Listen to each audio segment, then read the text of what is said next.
was on a camping trip in Northern California, Trinidad, California to be exact, a little bit north of Eureka.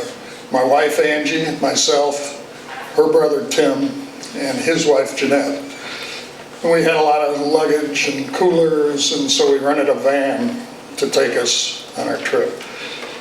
We were about 6 hours north of San Francisco, and we started to head back, and we got about 30 minutes into our trip, and Angie saw a sign on the side of the road that said, "You're about 30 miles from being able to drive through some tree." And she said, "Man, we got to do this. You know, we're never going to be back here, so let's go and drive through this tree."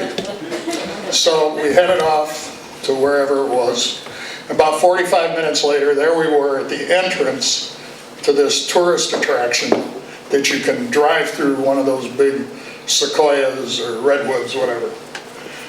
After paying an obscenely high entrance fee to get into an obscenely long line of vehicles, we were on our way to drive through the tree.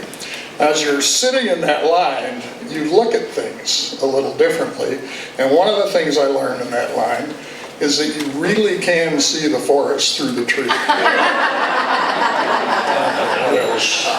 The other thing I saw was that our Plymouth van was not going to fit in that hole in the tree.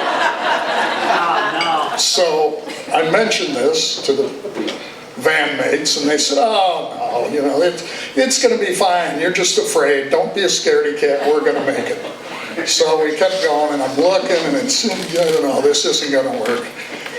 And Jeanette said, "Tim and I are going to get out of the van, like leaving the sinking ship, and they're going to run around to the other side of the tree, and when we come through, they're going to take our video, and my wife and I could have this for the rest of our life as we came through the van." And I guess the premise of that is that when we'd be sitting in retirement in Key West in the Green Parrot, we'd want to put that on the TV for everyone to see it. But we kept going, and I said to my wife, I said, "Angie, we cannot get this van in the tree." And she rolls down her window and yells out, "He says he can't get the van in the tree." So there's people standing out there, and they're looking, and we get upward now, the first one in line, and I can see Tim at the other end, and he's doing one of these things, back and forth, and he yells out, "Tell him to take the mirrors, fold them in, he'll have a quarter of an inch on either side."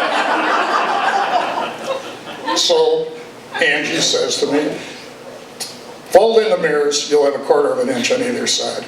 I said, "No, this isn't going to happen." And when they had run around to the other side of the tree, I noticed there was a bypass that you could go around the tree. So I just started turning the van, and I'm hearing Tim and Jeanette yelling, "Where are you going? What are you doing? What's happening?" And Angie's inside the van, and she's saying, "Where are you going? What's going on?" And as I'm turning, I said to her, "I'm not getting stuck in a fucking tree." Angie sticks her head out of the window. "He says he's not getting stuck in a fucking tree." So, of course, we get across, they get in the van, they're laughing, and that kind of became our default for the whole rest of the trip. Anytime there was a lull in the conversation, one of them would say, "I'm not getting stuck in a fucking tree." And they'd all laugh. When we got home, they told their nephews, my nephews, their children, and now, of course, whenever we're with them and their wives, whatever, one of them will go through it. A few years later, I'm sitting on the couch at home watching a news program, and they tease their next story, which is, "Iconic California tourist attraction is no more." So, wait, it comes on, and sure enough, they'd had a bunch of bad weather hit the northern coast, and the tree had splintered and fallen to the ground. So I called Angie.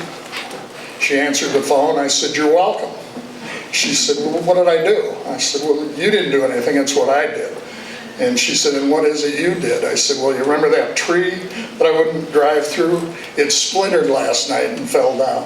I saved your life, Tim's life, and Jeanette's life.